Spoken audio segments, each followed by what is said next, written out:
It happened so quietly that at first I thought I misheard him, hahaha, that strange little laugh people do when something feels unreal, because Christmas dinner is supposed to be loud and warm and messy, not sharp and careful, not rehearsed. Not the kind of moment where someone clears their throat like they're about to present a report, and my son stood up, actually stood up, placed his glass down like he didn't want it to spill, and said my name in that calm voice he uses when he wants to sound reasonable, and in that second I already felt something tighten in my chest, not fear exactly, more like a warning sigh, because when someone speaks that calmly, they've practiced, and he said we need to be clear tonight, and that word clear just hung there, and no one interrupted him, not his wife, not my granddaughter, not even me. Because I wanted to see how far he would go when no one stopped him, and then he said it, not loudly, not angrily, but clean and slow, like he wanted everyone to hear it the same way. He said I'd been here long enough and it wasn't working anymore, and I kept my hands folded because I've learned that if you don't move, people keep talking, and then he said I couldn't live with them anymore, that it was time.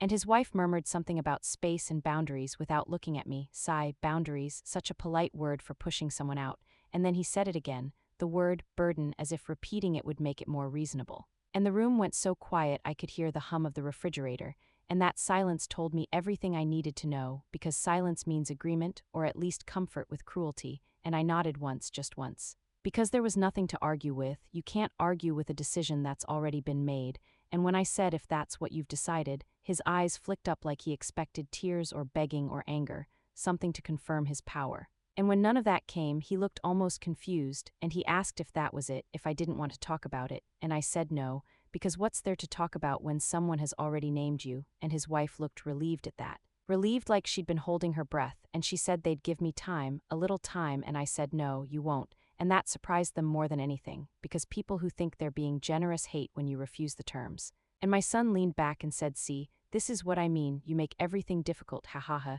and I almost smiled at that, because I wasn't making anything difficult at all, I was making it simple. And I told him he'd been practicing this, and that's when my granddaughter finally looked up and said, Grandma, and I told her gently to finish her dinner, because children shouldn't have to carry adult discomfort. And my son watched me like he was testing something, like he wanted to see if I really understood, and when I said yes, I was moving out, and yes, soon, he exhaled like a problem had been solved, good, he said. And then he said we were done here, and that was the moment I realized he thought he was ending something, when really he'd just opened a door he didn't know how to close, and I stood up and picked up my plate, and no one stopped me. Not even out of politeness, and that hurt more than the word itself.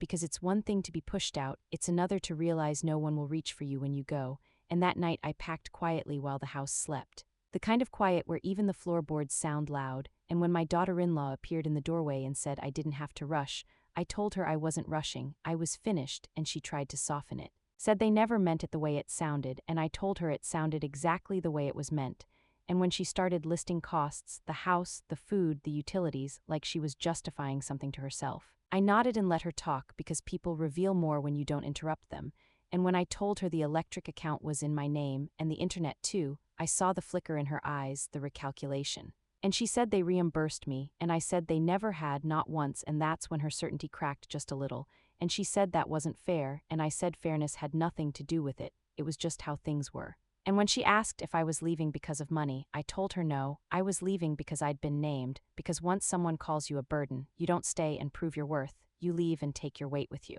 And if you've ever felt that quiet kind of disrespect, the kind that doesn't shout but still cuts deep, you'll understand this part, and if stories like this make you pause and think about the lines we let people cross, you might want to stay here with me, subscribe quietly, no rush, just so you don't miss the ones that come next, because some stories unfold slowly like this one did, and by the time I closed the trunk and sat in the driver's seat, breathing in that heavy, strange mix of sadness and relief, I already knew this wasn't just about leaving a house, it was about stopping something I'd been carrying for years without being asked. And as I turned the key and pulled away from the curb, I hadn't cut anything off yet, not officially, not on paper, but the decision was already made, and what I would stop next would change the way they saw me forever. And they had no idea it was coming. I thought the hardest part would be the leaving, but it turned out the hardest part was noticing how normal everything looked while I was doing it, sigh, how the house didn't react at all. How the walls stayed still and the clocks kept ticking like nothing important was happening, and I packed slowly, not because I needed time,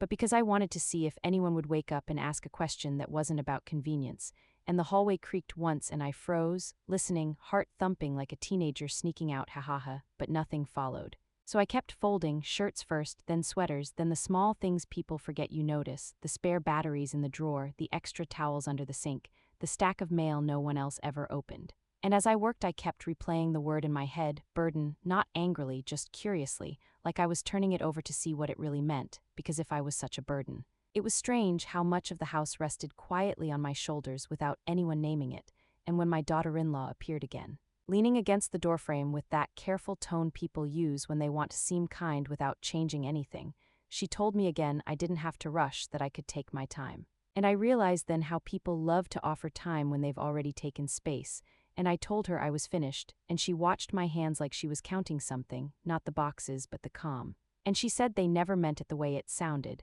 and I told her gently that words land where they land, not where we wish they would, and she frowned and said my husband thinks you don't see how much this costs us. And I remember laughing softly at that, not because it was funny but because it was so revealing, and I asked her what exactly it cost them, and she said the house, the food, the utilities, everything. Like she was listing items from a receipt she'd memorized but never paid, and I nodded and said everything and waited, and when I told her the electric account was in my name, the internet too, I didn't say it with pride or accusation. Just fact, because facts don't need tone, and she said they reimbursed me, and I said they never had, not once, and her mouth opened like she wanted to argue, then closed when she realized she couldn't, and she said that wasn't fair. And I said fairness wasn't part of the arrangement, loyalty was, and that word seemed to confuse her more than the money, and she crossed her arms and asked if I was saying they lived off me, and I said no. I was saying they never asked how things worked, and that difference matters, and when she brought up the property taxes she'd paid once when things were tight, I told her I'd called it a loan.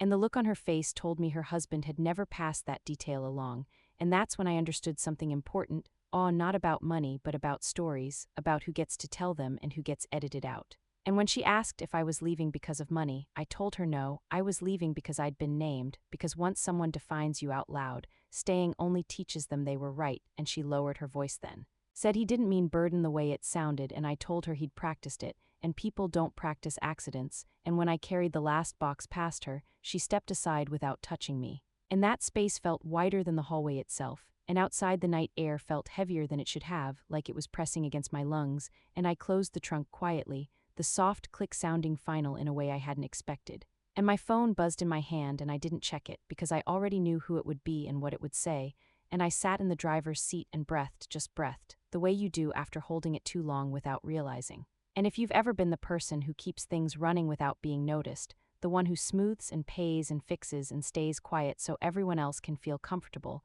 you'll understand why that breath mattered so much to me. And if these moments feel familiar, if they sound like something you've lived or watched happen quietly in your own family, you might want to stay with these stories, maybe even subscribe so you don't miss the next one. Not because you owe anyone anything, but because sometimes hearing the truth out loud helps you recognize your own. And when I finally turned the key and pulled away from the curb, I didn't feel dramatic or brave, I felt steady. And that surprised me because steadiness is what comes after a decision you've been avoiding for years. And at the end of the street I parked again, just for a moment, and opened my phone, and there it was. The list of things still quietly tied to my name, still humming and glowing and flowing because I'd never thought to stop them. And I stared at the first one, thumb hovering, realizing that leaving the house was only the beginning. And what I would choose to turn off next would be the moment they truly understood what burden really meant. I didn't touch anything right away, not because I was unsure, but because I wanted to see it clearly first, sigh. I wanted to understand what I had been carrying before I decided what to set down. And as I sat there in the parked car with the engine off, the street quiet and ordinary, I started replaying the rhythms of the house in my head, the way the lights came on before sunrise, the way the internet never faltered during my son's meetings, the way groceries appeared without discussion, and I realized how invisible consistency can become when people get used to it, How the smooth running of things convinces everyone it happens on its own, and I opened my banking app not with anger but with curiosity, scrolling slowly, noticing patterns I'd never questioned because they'd become habit. Electric payments every month without fail, internet charges tucked neatly into the same week, water and trash and little extras that never felt big enough to mention, and then the grocery account, the grocery account. The bread and milk and fruit that showed up automatically, the family-sized orders that quietly adjusted themselves when more mouths needed feeding. And as I looked at those numbers, something shifted in me, not resentment, not even surprise. Just clarity, because I could see now how easy it had been for everyone else not to look, and how easy it had been for me to let that be normal, and I remembered my daughter-in-law listing costs like a defense. And I realized she wasn't lying, she just wasn't looking in the right place, and that's when it hit me. The word burden had never been about money at all, it had been about presence. About me being there long enough to be taken for granted but not long enough to be respected, and that realization settled over me like a weight lifting, not adding, and I started making a quiet list in my head. Not written down yet, just counted: electric, internet, water, trash, groceries, taxes when things got tight. Little subscriptions no one remembered signing up for but everyone used, and none of it felt heroic or generous. It just felt factual, like finally seeing the whole picture instead of the corner everyone pointed at. And I thought about how many times I'd said it was fine, how many times I'd waved things off to keep the peace. How often I'd chosen silence over discomfort, and I laughed softly at myself, not unkindly, because I understood now why I'd done it. Love makes you confuse usefulness with belonging, and when you're needed, you feel safe, even if you're not seen. And as I sat there, I realized something else too,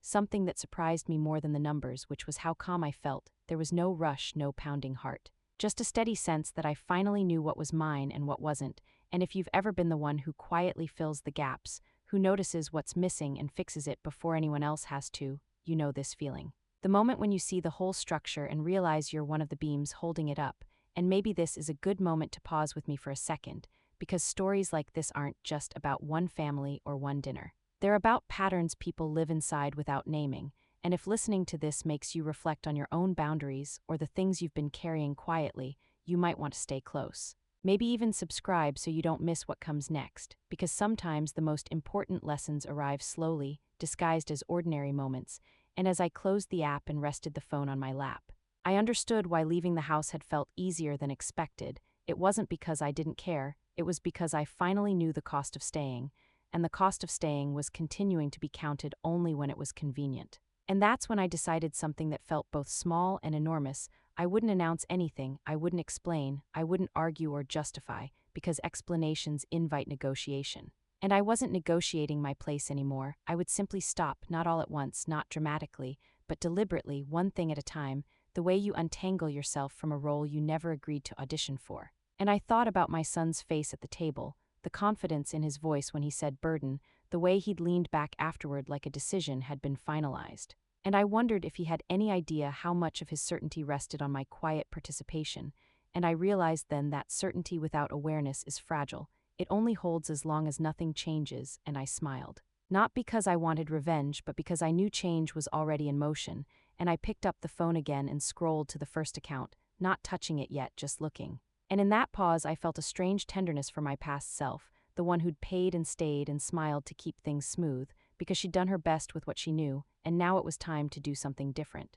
And as I sat there in that still car at the end of a quiet street, I understood that when people call you a burden, they rarely mean you're heavy, they mean they don't want to feel what you make possible. And the next step I was about to take would force them to feel it all at once, whether they were ready or not. I started with the smallest thing, not because it mattered least, but because it mattered most to me,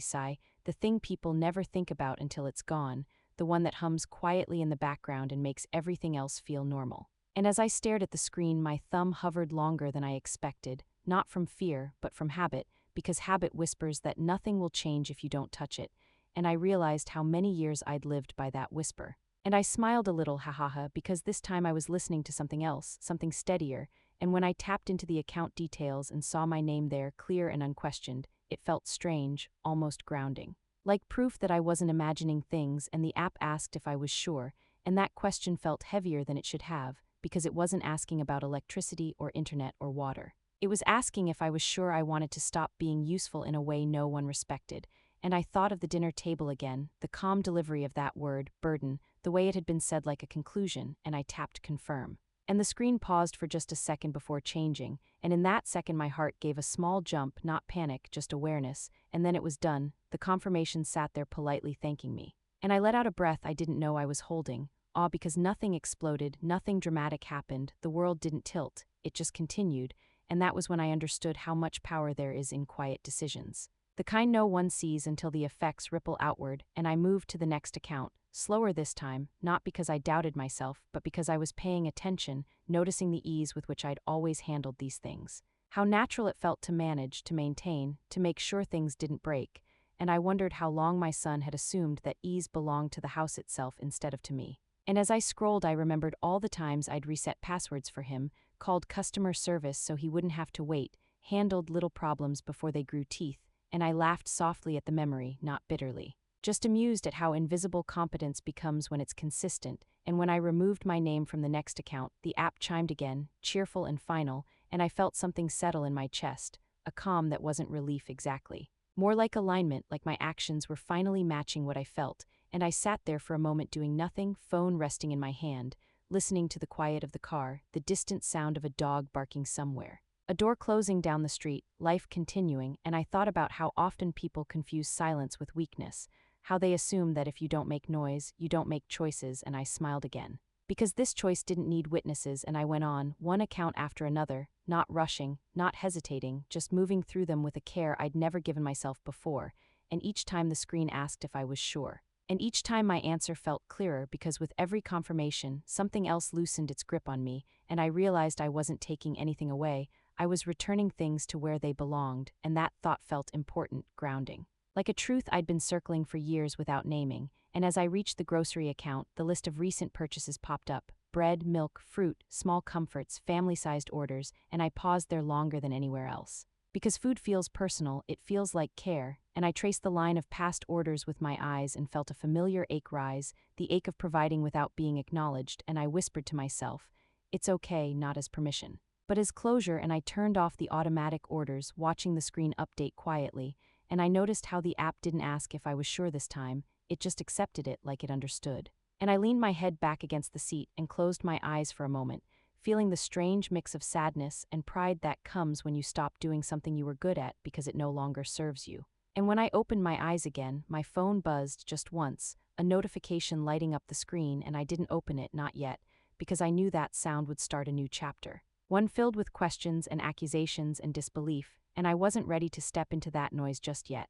And if you've ever made a decision that felt both small and irreversible, you know this pause. This moment where you sit with it before the world reacts, and I took that moment for myself, breathing slowly, letting the weight of years lift one click at a time, and as I placed the phone face down on the seat beside me, I realized something that made me almost laugh out loud, ha ha ha. The word burden had been meant to shrink me, to make me lighter by pushing me aside, but what it had actually done was show me exactly how much I carried. And as I started the car again and pulled back into the flow of traffic, I knew the quiet wouldn't last. I knew the lights would flicker somewhere, a screen would go dark, a routine would break, and when it did, they would finally feel the absence they'd named so easily, and the next sound my phone would make wouldn't be a polite notification, it would be a voice, and that voice would not be calm. The first call came sooner than I expected, sigh, not panicked, not worried, just irritated, the way people sound when something they rely on suddenly doesn't work and they assume it's a mistake. And I watched my phone vibrate on the seat beside me for a moment before picking it up, because I wanted to notice how my body felt before I answered, and what surprised me was how steady I was, no shaking, no rush. Just a quiet awareness that this was exactly the sound I'd been preparing for, and when I answered, my son didn't say hello, he said the internet's not working, like I was customer service, like the world had simply glitched. And I pulled into traffic and said calmly that it wouldn't be, and there was a short pause on the line, the kind where someone blinks and checks their assumptions, and he asked what I meant, and I said I'd left and I'd stopped, and he laughed once. Sharp and dismissive, and said I didn't get to do that, ha ha ha, like there were rules I'd agreed to without knowing, and I told him I did, and that was when his tone shifted, just slightly, the edge of annoyance sharpening into something else. And he said the power was out too, and I said nothing, because silence is often more honest than explanation, and he filled it quickly, listing things, resetting routers, flipping switches like effort itself should reverse reality. And when he asked if I'd changed something by accident, I told him no, and he exhaled through his nose and said then fix it, because in his mind that was still my role, and I said I already had. And the line went quiet long enough that I could almost hear the gears turning, and then he asked what that meant, and I told him it meant the accounts were no longer in my name, and his voice rose, not shouting but tight, controlled, saying you can't just remove yourself, the house runs on those, and I said it ran because I paid, and he laughed again, but this time there was disbelief in it, like he was trying to decide if this was a joke, and he said this was a stunt, that I was being dramatic, and I told him it was a boundary, and he scoffed at that word the same way he'd said it at the table, and I realized then how often people repeat words without understanding them. And he told me to just call and fix it because he'd already spoken to them, and I said they'd spoken back, and his voice dropped, softer now, almost pleading, telling me to stop, that this wasn't a conversation, and I said it wasn't. And there was another pause, longer this time, and then he said the water was barely working, and I said I knew, and he asked how, and I told him I'd handled it, and that's when the accusation came, the one I'd been waiting for. You did this on purpose, you're punishing us, and I said I'd left, and everything else followed, and he said you can't just walk away,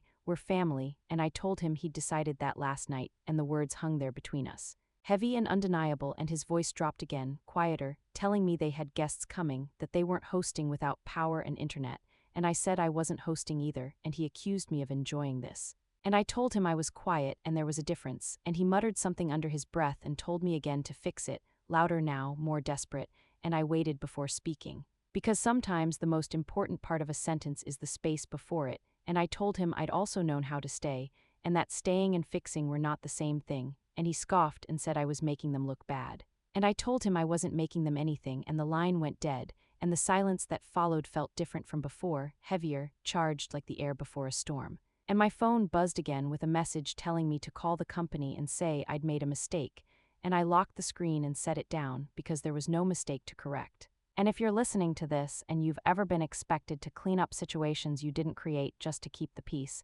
you know how familiar this feels. And if stories like this make you stop and rethink where your responsibility actually ends, you might want to stay here with me, maybe even subscribe so you don't miss the ones that come next. Not because these stories are dramatic, but because they're honest, and honesty has a way of showing you your own lines. And before I could settle back into the quiet, the knock came, sharp and sudden. And when I opened the door and saw my son standing there, jaw tight, eyes already set for a fight, I knew the calls had been the warm-up, and what he was about to say face to face would be harder to ignore. Because when people lose control quietly, they often try to take it back loudly, and this was only the beginning of that part. He didn't wait for an invitation, he stepped past me like he still belonged there, like the rules hadn't changed yet, and that told me more than his words ever could, sigh. Because people reveal their assumptions with their feet before their mouths, and he turned around in the living room and asked if I had any idea what I'd done, and I told him I'd left, that I'd already said that. And he said I hadn't just left, I'd pulled the rug out from under everyone,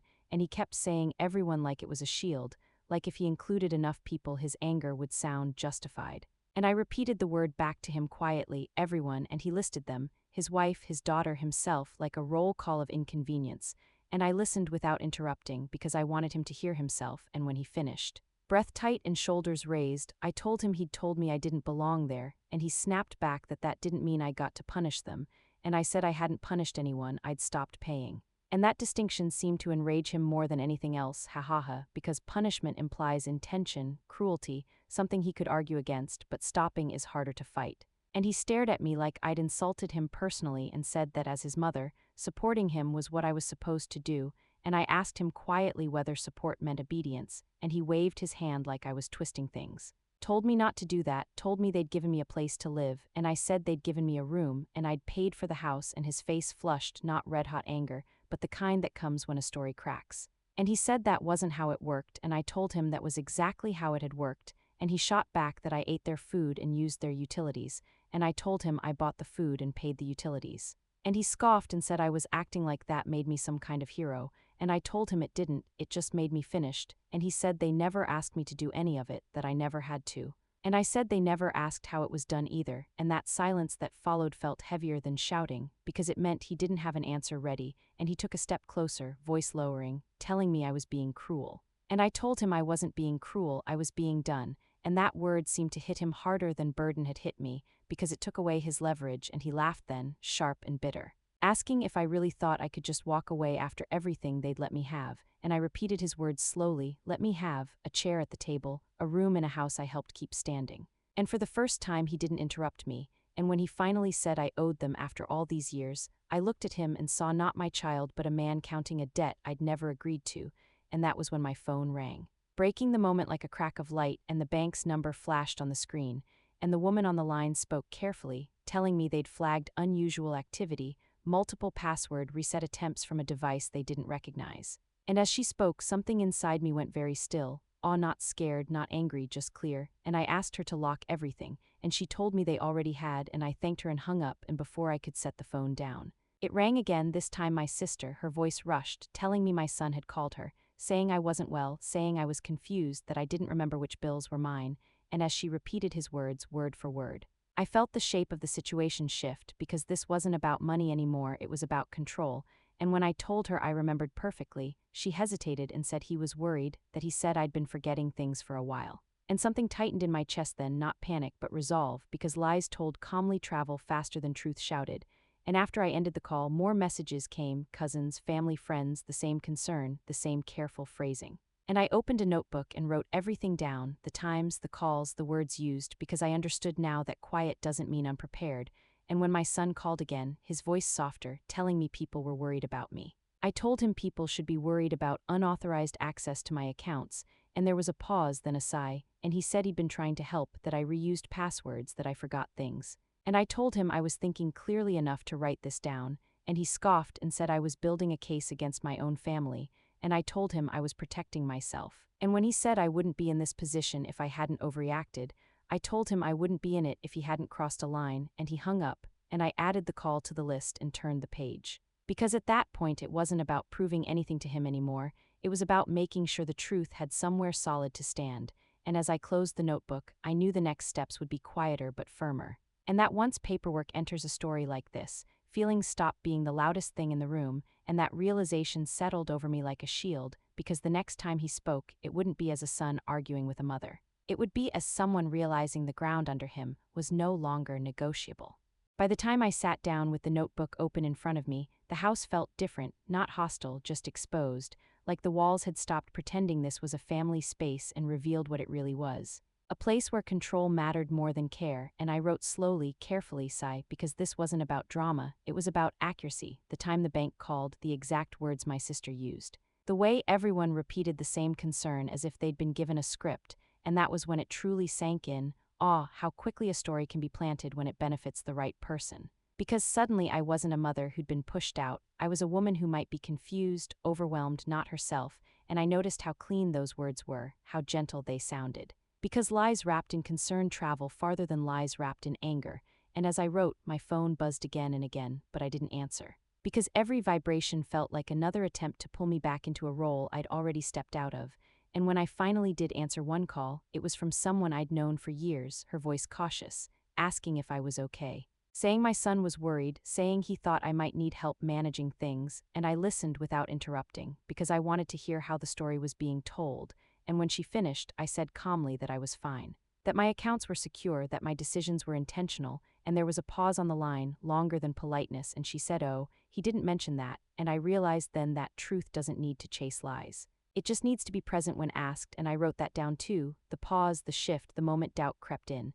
And when my son called again, his voice had changed, no anger now, no shouting, just concern worn like a mask. Telling me people were worried, telling me I was making things worse, and I told him quietly that trying to access my accounts without permission was what worried me, and there was a beat of silence, then a sigh from him. Like he was tired of pretending, and he said he was only trying to help because I forget things, and I laughed softly at that, ha ha ha, not because it was funny, but because it was so calculated. And I told him I remembered enough to write everything down, enough to lock my accounts, enough to know when someone was crossing a line, and he told me I was being dramatic. That I was turning a family disagreement into something bigger than it needed to be, and I told him I hadn't made it bigger, I'd made it clearer, and when he accused me of building a case against him, I told him I wasn't building anything, I was recording what already existed, and that distinction mattered more than he wanted to admit, and after he hung up again, I added the call to the list, not with shaking hands or anger, but with a strange calm, because once you see a pattern clearly, it stops frightening you,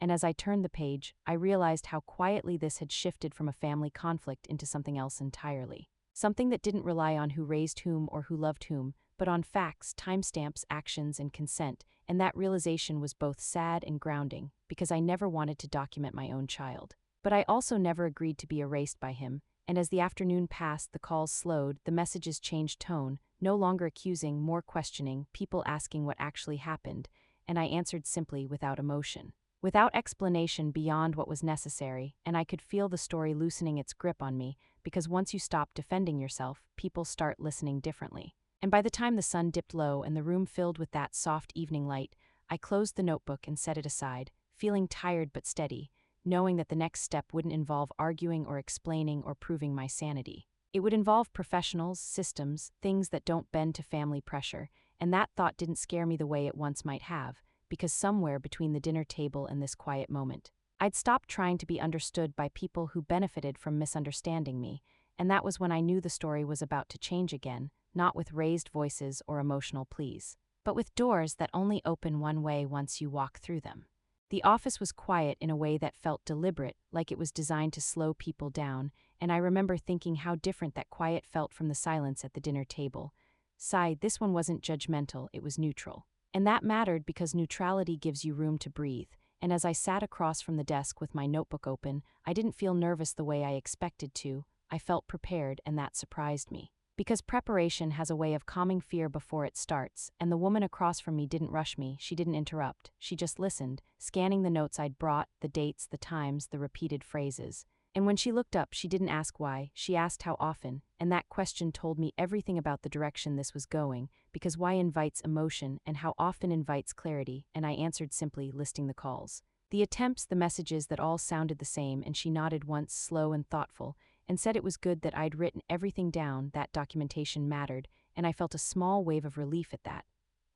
Not because I wanted validation, but because I wanted stability, and stability lives in things that don't depend on mood or memory. And when she explained what would happen next, the words were calm and technical, extra security. In-person verification, notes added to my file, and as she spoke, I realized how much power comes from systems that don't care who's offended, and that felt strangely comforting, and after that I went to the bank. The familiar place suddenly feeling different, like I was seeing it with new eyes, and the manager spoke in careful sentences, explaining the safeguards, telling me no changes could be made without me present. That any calls on my behalf would be logged, and I nodded, grateful for the formality of it all, because formality removes interpretation, and when I stepped back outside afterward, the air felt lighter, not because the situation was resolved, but because it was contained, and my phone buzzed as if on cue, and when I answered, my son's voice sounded unsettled in a way I hadn't heard before. Not angry, not confident, but unsure, and he asked what I'd done. And I told him I'd handled it, and he said people had called him, that things were being asked, and I told him I'd spoken to professionals, and they'd spoken back, and there was a pause long enough for me to imagine his face.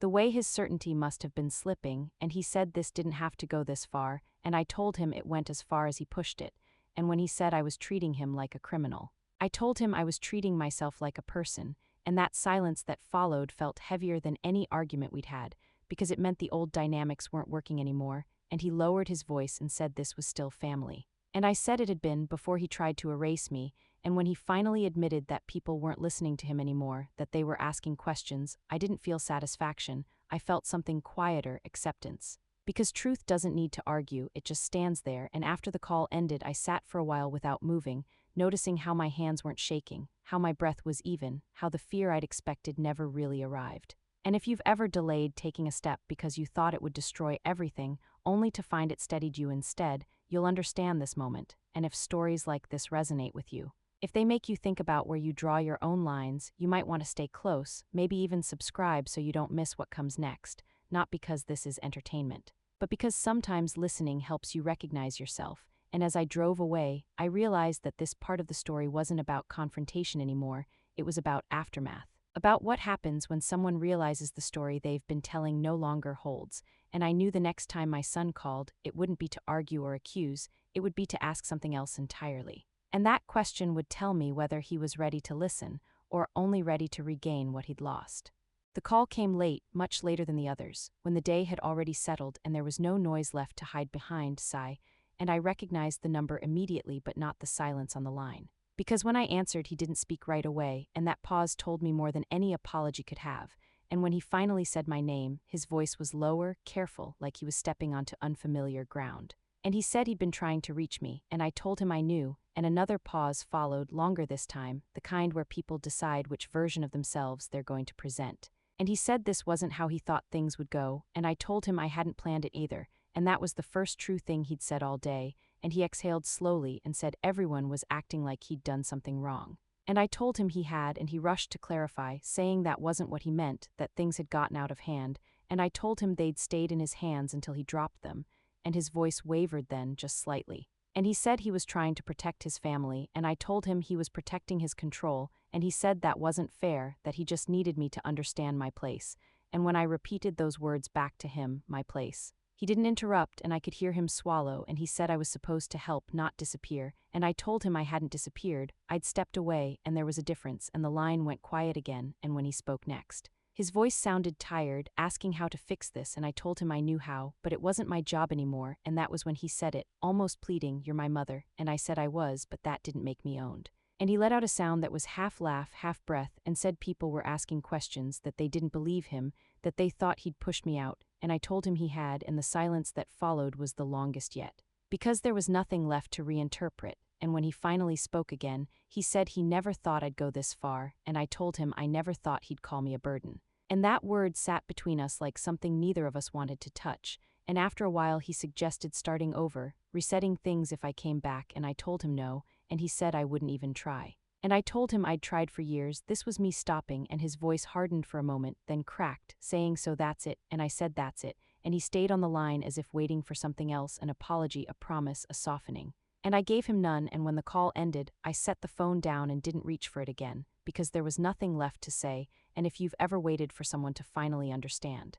only to realize understanding doesn't always arrive, you'll know this feeling, the strange mix of sadness and relief that comes when you stop explaining yourself. And as the evening stretched on, messages came in through other people, filtered and careful, saying he didn't mean it the way it sounded, that things had been misunderstood, and I closed the screen without replying, because meaning doesn't live in explanations, it lives in what follows. And what followed for him was learning how to stand without leaning on me, and what followed for me was a quiet that didn't feel empty, it felt earned, and as I sat there in that quiet, I realized this wasn't the end of the story. Not really, because endings are loud, and this was something else, a settling, and I knew that the next time his name appeared, it wouldn't be on my phone, it would be through someone else, carrying a request instead of an apology. And the way I answered that request would be the final line I chose to draw. The story didn't spread because I told it, it spread because I stopped carrying it, sigh, because when you step out of a role people rely on without questioning, the gap you leave behind speaks louder than any explanation. And the first call after that night didn't come from my son, it came from his wife, her voice tight and formal, asking about the bank, about documentation, about whose name was actually on the accounts, and I answered simply mine. And there was a pause on the line that told me she was seeing something clearly for the first time, and she said that wasn't what he'd told people, and I said I knew. And when she mentioned the utilities and the taxes and how far back the payments went, I could hear the shift happening in real time, not anger, not blame, just the quiet collapse of a story that could no longer stand. And after that the calls changed, neighbors who'd once nodded politely now spoke carefully, old family friends asked questions instead of making assumptions. And every conversation peeled away another layer of misunderstanding without me having to raise my voice or defend myself, because truth doesn't argue, it replaces, and somewhere in the middle of all that, I signed the lease on a small place across town, and when the woman slid the papers toward me and said all utilities would be in my name, I smiled and told her that's how I prefer it, because for the first time in a long while,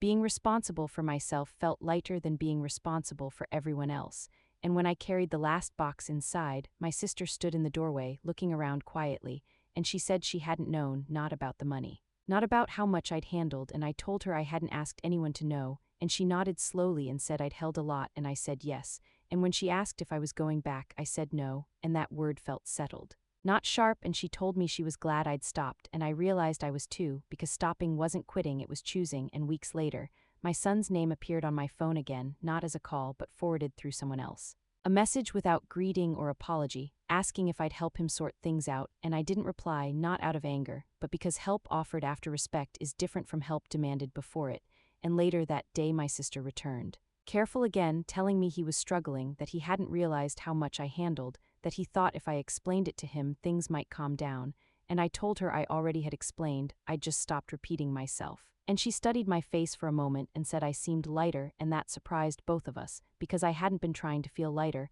I'd just been trying to stop shrinking. And that's when it hit me how much of my life I'd spent waking up thinking about what needed paying, who needed smoothing over, what silence I needed to keep to maintain peace, and I'd called that love because it made it easier to carry. But love that requires you to disappear isn't love, it's maintenance, and now when my phone rings, it's a choice. When I spend, it's mine, and when I sit at a table, no one measures my worth by what I provide. And if you've stayed with this story and felt something familiar tightening or loosening inside you, maybe take a moment to stay a little longer. Subscribe if you want, not for drama, but for stories that remind you you're allowed to stop carrying what was never meant to be yours. and when the final message came through days later saying he didn't mean it the way it sounded, I closed the screen without replying. Because meaning lives in what follows, not in explanations, and what followed for him was learning to stand without leaning on me, and what followed for me was quiet that didn't feel empty, it felt earned. And I didn't disappear from his life, I stepped out of the role he assigned me without asking, withdrew my consent to be diminished, to be counted only when convenient, and there was no reunion, no dramatic goodbye. Just a line I refused to cross again, because some people don't lose you all at once, they lose you the moment they decide you're disposable, and what I stopped carrying in the end was never mine to begin with.